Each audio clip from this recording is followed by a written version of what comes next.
Statement লৈছে কেতিয়া লগ পালে কি কথা মই কেতিয়া লগ পাইছিলোঁ সেইখিনি মানে যিটো ইনভেষ্টিগেশ্যন সেইটোত সহায় কৰিবলৈ কৈছে তেখেতসকলে আৰু যিহেতু আমি ন্যায় বিচাৰিছোঁ জুবিন গাৰ্গৰ এই গোটেই কথাখিনিত ন্যায় পাবই লাগিব আমি গতিকে ন্যায় পাবলৈ হ'লে আমি সহায় কৰিব লাগিব গোটেই কথাখিনি সেইটোৱে ষ্টেটমেণ্ট লৈছে ষ্টেটমেণ্টটোত তেওঁলোকে কিবা কিবি সুধিছে আমি ধৰি লওক সৰু সৰু কথা কিছুমান যেনে কেতিয়া মই লগ পালোঁ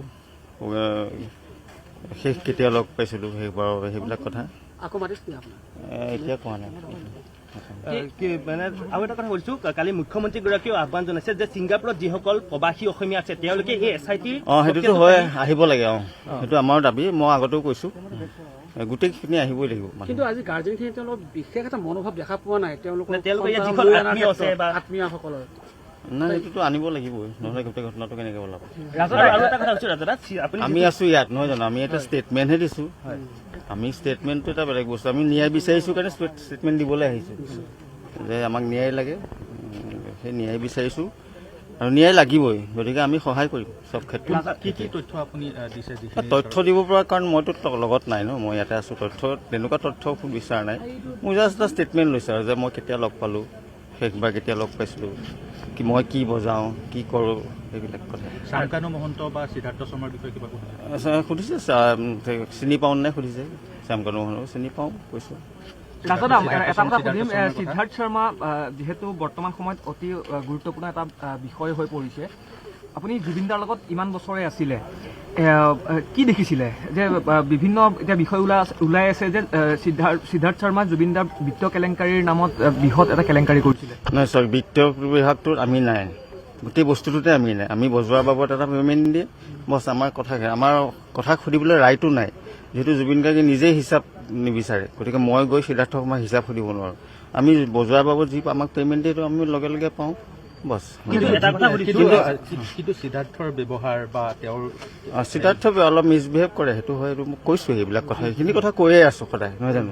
মানে জুবিনদাই কোনো ধৰণৰ আপোনাৰ হিচাপ নিকাচ কৰা নাছিলে তেওঁৰ নকৰে জুবিন গাৰ্গকতো আপোনালোকে বেছি ভালকে জানে দেখোন সদায় পাই থাকে এটা কথা কৈছো কাৰণ সিদ্ধাৰ্থতকে আপোনালোক জুবিন গাৰ্গৰ লগত আগৰ পৰাই আছে যিহেতু গতিকে সেই কথাটোত কাৰণ আপোনালোকে মিছবিহেভ যেতিয়া কৰে তেতিয়া আপোনালোকে কথা মিছবিহেভ মানে সেইটো কোৱা আপোনাৰ মই আমাক মিছবিহেভ নকৰে আমাক মিছবিহেভ কৰাৰ কথা কোৱা নাই বেলেগক মানুহক কথা কৈছোঁ মই দাদাৰ ক্ষেত্ৰত তেওঁ কেনে আছিলে তাৰ ক্ষেত্ৰতো আছে নিজৰ ভায়েকৰ নিচিনাকে মৰম কৰিছিলে জুবিন গাৰ্গে চবকে মৰম কৰে ইয়াত যিমানজন মানুহ আছে যদি আপোনালোকে লগ পাইছে জুবিন গাৰ্গৰ মৰম চাগে আপোনালোকে পাইছে আমাকো মৰম কৰিয়ে ইমান দিন এনেকৈ ৰাখিলে গতিকে আৰু চবকে খুব বিশ্বাস কৰে তেওঁ চবকে বিশ্বাসঘাতকতা হ'ল গতিকে সেই গোটেই কথাবোৰত সহায় কৰিবৰ কাৰণে আমাৰ পৰা তেওঁলোকে ষ্টেটমেণ্ট লৈছে কেতিয়া লগ পালোঁ কি কৰিছিলোঁ কেনেকৈ আগবাঢ়িছিলে প্ৰগ্ৰেমলৈ কেতিয়া গৈছিলে প্ৰগ্ৰেমলৈ সেইখিনি কথা সুধিছে বেলেগ মোক একো সোধা নাই এতিয়া আপোনালোকক আকৌ পৰৱৰ্তী সময়ত মতাৰ কথা কোৱা নাই যদি মাতে তেতিয়া আকৌ আহিম কেলৈ নাহিম সহায়টো কৰিমেই আমি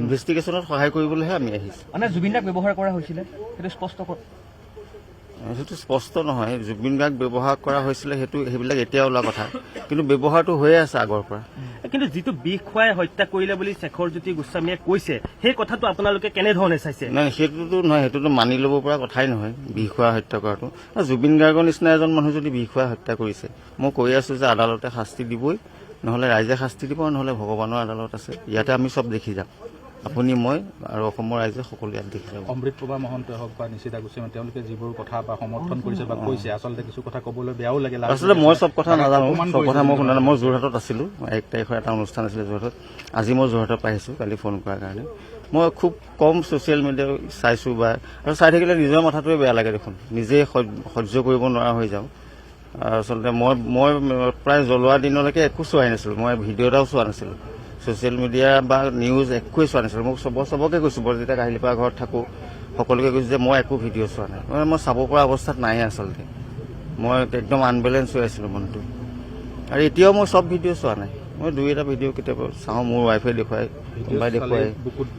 বুকুত পিন্ধে আচলতে অসহায় হৈ পৰিছোঁ নহয় মানুহটো নাইকিয়া হোৱা মানে কি হেৰুৱাইছোঁ সেইটো মই কাকো বুজাই দিব নোৱাৰোঁ আপোনালোকে সুধিছে হয় কিন্তু মই কি হেৰুৱাইছোঁ বা অসমবাসীয়ে কি হেৰুৱাইছে ভাৰতবাসী কি হেৰুৱাইছে কোনো আচলতে ভাবিব আৰু পৰা এটা নাই। কথা কৈছোঁ, সিদ্ধাৰ্থ শৰ্মাই জুবিন দাই এটা ঘৰ বনাব নোৱাৰিলে বুলি জুবিন দাই দুখ কৰিছিলে, কিন্তু সেইটো জুবিন গাৰ্গৰ মেনেজাৰেই সিদ্ধাৰ্থ শৰ্মাই বিভিন্ন স্থানত হোটেল খুলিলে, বিলাসী ফ্লেট ল'লে, এইবিলাক আপোনালোকে সেই সেইবিলাক নাজানো, সেইবিলাক কথা তেনেকে আমি গম পোৱা নাছিলো, কাৰণ ইমান মৰম কৰে।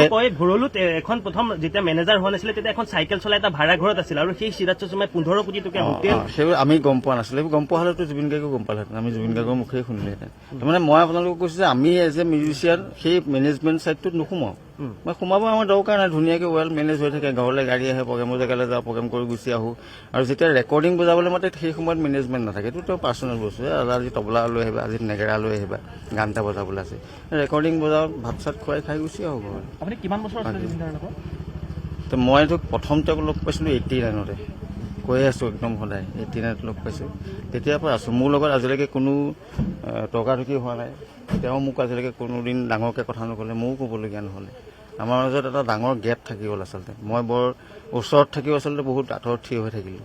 সেইটো মোৰ ভুলো হ'ব পাৰে, মই নাজানো, কিন্তু মই আঁতৰত থাকিয়ে ভাল পাইছিলোঁ, তেওঁক দূৰৰ পৰা চাই থাকিয়ে ভাল লাগে মোৰ। মই এটা শেষ প্ৰশ্ন আপোনাক সুধিম, জুবিন দাই কেতিয়াবা এনেকুৱা কথা আপোনাৰ শেষ কিবা এটা ইচ্ছাৰ কথা কৈ গৈছিল নেকি, যিটো মানে তেওঁৰ আজিলৈ পূৰণ নহ'ল, বা সেইটো খুব হেঁপাহেৰে বিচাৰিছিল হোৱাটো?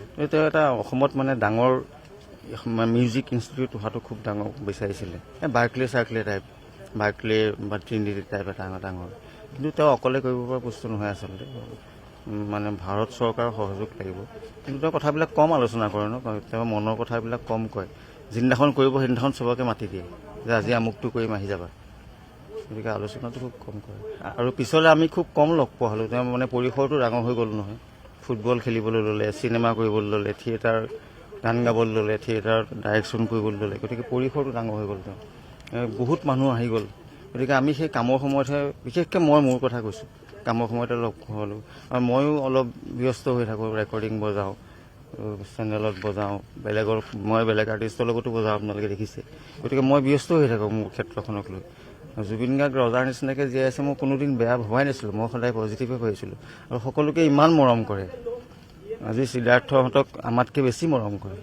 কিবা কথা ক'বলগীয়া থাকিলে মোকতো নকয়, সেইটো মেনেজমেণ্টক ক'ব, সিদ্ধাৰ্থক ক'ব, শেখৰক ক'ব, শেখৰ ষ্টুডিঅ'ত থাকে। পাৰ্থদাৰ লগত খুব ভাল, পাৰ্থদাক কয় কিছুমান কথা। আমি সেইকে আঁতৰতে থাকি গ'লোঁ, গেপ এটা থাকি গ'ল আচলতে। আৰু সেইটো গেপটো মই মেইনটেইন কৰিছিলোঁ। মই কৈছোঁ যে তেওঁৰ প্ৰতি মোৰ এটা বেলেগ ধৰণৰ শ্ৰদ্ধা আছিলে, সেই শ্ৰদ্ধাটো থাকি গ'ল সেইদিনাখনলৈকে।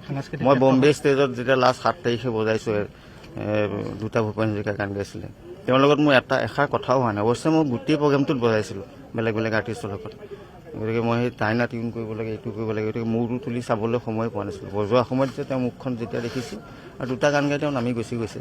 মই তাৰপিছতো 4-5জন আৰ্টিষ্টৰ লগত বজাইছোঁ। গতিকে সেই গেপটো মানে সদায় থাকি গ'ল, বৰ বেছি কাষত থাকিবলৈ নহ'ল তাৰমানে পিছলৈ। জুবিন গাৰ্গে আমি দেখিছোঁ যে তেওঁ কেৱল সাংস্কৃতিক ক্ষেত্ৰখনতে নহয়, ক্ৰীড়াৰ ক্ষেত্ৰতো চব ক্ষেত্ৰতে, চব গছ ৰোৱাৰ ক্ষেত্ৰত আপুনি চিন্তা কৰকচোন। জোনালী ঘৰখন ষ্টুডিঅ'লৈ আপোনালোক গৈছে, এই 3 বছৰৰ ভিতৰত গোটেইখন যেন অৰণ্য যেন লগা যেন কৰি দিয়া নাই, ইমান ভাল পাই গছ। ফুটবল খেলিছে, সেই ফুটবল খেলা পইচা দিয়ে, সেইটো কলাগুৰু আৰ্টিষ্ট ফাউণ্ডেশ্যনত জমা কৰে, সেইখিনি পইচা আকৌ দুখীয়া মানুহক দিয়ে, কোনোবা আৰ্টিষ্টৰ বেমাৰ হ'লে দিয়ে। কেনেকুৱা মহান মানুহ হ'ব লাগে। বানপানীৰ সময়ত বানপানীৰ সময়ত আমি নিজে যাওঁ তেওঁলোকৰ লগত, নিজে গৈ মানে কি কৰা নাই মানে অসমৰ কাৰণে। হ'ব তেতিয়া তাৰমানে আমি এটা খুব গেপত লগ পাইছিলোঁ। মানে আমাৰ 28 মে'ত এটা প্ৰগ্ৰেম হৈছিলে, মে'ত ফটাখিল আমবাৰী, 28 মে' আছিলে চাগে। তাৰপিছত প্ৰগ্ৰেম নাই, যুদ্ধৰ কাৰণে প্ৰগ্ৰেমবিলাক বন্ধ হৈছিলে, মানে 9 তাৰিখেই বন্ধ হৈছিলে মে', কিন্তু 28 মে'ত এটা প্ৰগ্ৰেম হৈছিলে। তাৰপিছত আমি কম লগ পাইছোঁ। মই ভাবোঁ তেওঁ নিজৰ মতে থাকক, সেইকাৰণে খুব কম ওচৰলৈ যোৱা হয়।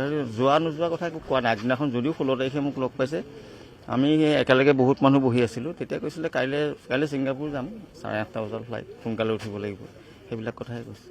ধন্যবাদ।